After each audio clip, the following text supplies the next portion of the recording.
Channel true hope pharmacy. जैसा कि हमने पिछले वीडियो में बात किया था, स्टार्ट किया था जो है यूनिट सेकंड जनरल फार्माकोलॉजी का, जो था फार्माकोडायनेमिक। पिछली वीडियो में हमने देखा था कि फार्माकोडायनेमिक होता क्या है, कितने कितने तरह से हमारे जो ड्रग हैं वो एक्ट करते हैं और क्या क्या उसके मैकेनिज्म है। अब आज उसी कड़ी में फिर आगे बढ़ते हुए बात करेंगे रिसेप्टर्स क्या होते हैं और उसके रिसेप्टर क्या होते हैं और उसमें टर्मिनोलॉजी हमारे जो फार्माकोडायनेमिक्स में कौन कौन सी टर्मिनोलॉजी यूज होती है, और जो साइट और रिसेप्टर का मतलब पूरा टोटली आज हम बात करेंगे रिसेप्टर के बारे में। तो बात करते हैं, पहले ये जान लीजिए रिसेप्टर होता क्या है। रिसेप्टर जब micro molecule which present in the cell membrane, cytoplasm और न्यूक्लियस। रिसेप्टर ऐसे कोई माइक्रो मॉलिक्यूल होते हैं जो हमारे सेल के सेल मेम्ब्रेन पे या साइटोप्लाज्म में या सेल के न्यूक्लियस पे प्रेजेंट होते हैं। अब बात करते हैं हिस्ट्री में। देखिए हिस्ट्री क्या है कि दो साइंटिस्ट थे, एक थे लैंगले एंड इरलिच ने क्या किया था, दोनों ने जो है रिसेप्टर कॉन्सेप्ट को जो थ्योरी थी उसको दिया था। देखिए जो लैंगले हैं वो 19th सेंचुरी में उन्होंने क्या देखा कि कॉन्ट्रैक्शन ऑफ स्केलेटन मसल जो होता है वो निकोटीन की वजह से होता है। देखिए आप फर्स्ट यहाँ देख सकते हैं, फर्स्ट लाइन में लिखा है in 19th century Langley contraction of skeleton muscle caused by nicotine. जो लैंगले ने उन्होंने बताया कि जो स्केलेटन मसल का जो है कॉन्ट्रैक्शन होता है वो होता है निकोटीन की वजह से। अब निकोटीन की वजह से, लेकिन क्या निकोटीन की वजह से होता तो है, लेकिन क्या होता है कि जो उसका स्टिमुलेशन वो पूरी तरह से ब्लॉक नहीं होता है ड्यू टू इलेक्ट्रिकल स्टिमुलेशन। क्योंकि मान लीजिए निकोटीन से कोई जो स्केलेटन मसल है वो ब्लॉक हो गया, लेकिन वो पूरी तरह से ब्लॉक नहीं होता क्योंकि उसमें जो है इलेक्ट्रिकल स्टिमुलेशन होता रहता है। अब बात करते हैं जो दूसरे साइंटिस्ट हैं पॉल इरलिच। पॉल इरलिच ने क्या बताया कि सेम मॉलिक्यूलर वेट के जो कोई भी ड्रग है उसका जो है एंटी पैरासाइटिक एक्टिविटी आ रहा है, लेकिन उसी ड्रग के मॉलिक्यूलर स्ट्रक्चर में अगर थोड़ा सा कुछ माइन्यूट सा डिफरेंस कर दिया जाए, तो यहाँ आप देख सकते हैं तो डिफरेंस कर दिया जाए तो क्या होता है कि जो उसका जो एंटी पैरासाइटिक एक्टिविटी ना आके कुछ दूसरा एक्टिविटी शो करता है। देख सकते हैं पॉल इरलिच ने बताया सब molecular structure of drug has anti parasitic activity. कुछ ड्रग ऐसे होते हैं जिनकी एंटी पैरासाइटिक एक्टिविटी होती है, लेकिन उसी ड्रग के एक मॉलिक्यूलर स्ट्रक्चर में अगर थोड़ा सा भी कुछ माइन्यूट सा जो है चेंज कर दिया जाए तो उसकी एक्टिविटी जो है दूसरी आती है। एक साइंटिस्ट थे क्लार्क ने क्या बताया, जो इन्होंने एक्सप्लेन किया जो ड्रग का एक्शन है वो ड्रग रिसेप्टर ऑक्यूपेशन थ्योरी पे बताया। अब देखिए बात करते हैं टर्मिनोलॉजी। फार्माकोडायनेमिक में कौन कौन सी टर्मिनोलॉजी, कौन कौन से वर्ड आते हैं। तो पहला आता है इफिनिटी। इफिनिटी देखिए क्या होता है, ability of drug to bind a receptor. किसी रिसेप्टर से बाइंड होने की जो कैपेबिलिटी किसी ड्रग की होती है, जो एफिनिटी होती है, तो वो होती है आपकी एफिनिटी, जो मतलब किसी भी कैपेबिलिटी कितना कोई ड्रग कितने रिसेप्टर से बाइंड होता है वो होती है एफिनिटी। अब बात करते हैं सेकंड पॉइंट है इंट्रिंसिक एक्टिविटी और एफिकेसी। एफिकेसी क्या होती है, देखिए दोनों में डिफरेंस क्या है कि जो एफिनिटी है उससे जो किसी ड्रग की जो एबिलिटी है किसी रिसेप्टर से बाइंड होने की, और जो इंट्रिंसिक एक्टिविटी और एफिकेसी है, एफिकेसी क्या है, ability of any drug to produce a biological response. Biological response किसी ड्रग की जो है एक्शन जो है जनरेट होना या बॉडी में एक्शन दिखाना, ये होता है आपका एफिकेसी और इंट्रिंसिक एक्टिविटी।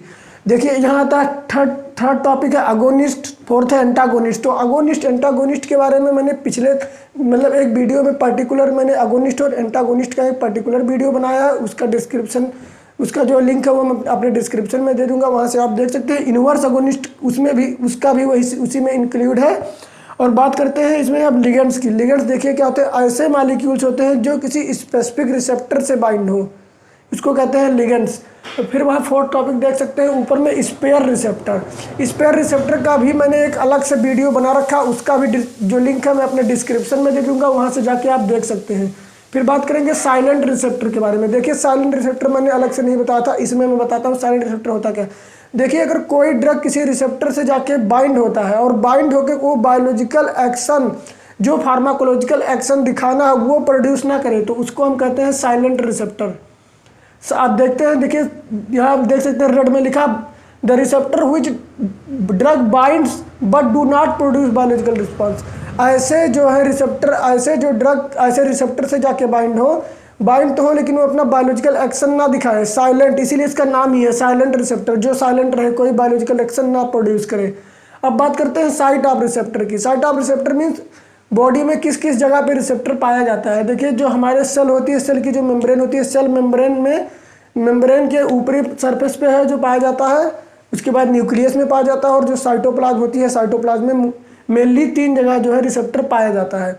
अब बात करते हैं सेकंड टॉपिक जो है थ्योरीज ऑफ रिसेप्टर। रिसेप्टर के कितने कितने थ्योरीज हैं, तो बेसिकली जो है रिसेप्टर के 3 थ्योरीज हैं।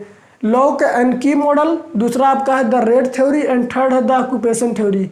अब बात करते हैं लॉक एंड की मॉडल। देखिए इसमें क्या होता है, जो ड्रग है कोई स्पेसिफिक ड्रग किसी स्पेसिफिक रिसेप्टर से जाके बाइंड हो, लाइक की जो ड्रग हो, जो रिसेप्टर होती है वो लॉक की तरह वर्क करती है, जो हमारा ड्रग उससे जाके बाइंड करता है तो वो एक की तरह वर्क करता है। जैसे मान लीजिए कोई ताला है, ताले में जाके चाबी उसको अनलॉक कर देता है, उसी तरह जो है कोई ड्रग उस रिसेप्टर से जाके बाइंड होके उस रिसेप्टर को एक्टिविटी में कुछ चेंजेस लाए, तो वो होता है लॉक एंड की मॉडल। यहाँ आप देख सकते हैं जो ये रिसेप्टर है, कोई उस रिसेप्टर से कोई ड्रग है जो एज ए की वर्क कर रहा है, वो जाके बाइंड होता है। ये सेल मेम्ब्रेन है, सेल मेम्ब्रेन पे जो है रिसेप्टर है, रिसेप्टर पे कोई ड्रग आके बाइंड हो रहा है और बाइंड होके जो है बायोलॉजिकल एक्शन प्रोड्यूस कर रहा है। अब बात करते हैं द रेड थ्योरी। तो देखिए जो ड्रग के रिस्पॉन्स का मैग्नीट्यूड है, magnitude of response of any drug, वो क्या होता है इसमें रेड थ्योरी में डिपेंड होता है ड्रग रिसेप्टर एसोसिएशन और डिसोसिएशन पे, कि कोई ड्रग रिसेप्टर से कैसे मिल रहा है या कैसे उससे अलग हो रहा है, उसके रेट पे डिपेंड होता है। उस जो कोई ड्रग का जो रिस्पॉन्स का मैग्नीट्यूड है कि कितने अमाउंट में, कितने पोटेंसी में ड्रग जो है अपना इफेक्ट दिखा रहा है। अब बात करते हैं थर्ड टॉपिक जो है ऑक्यूपेशन थ्योरी।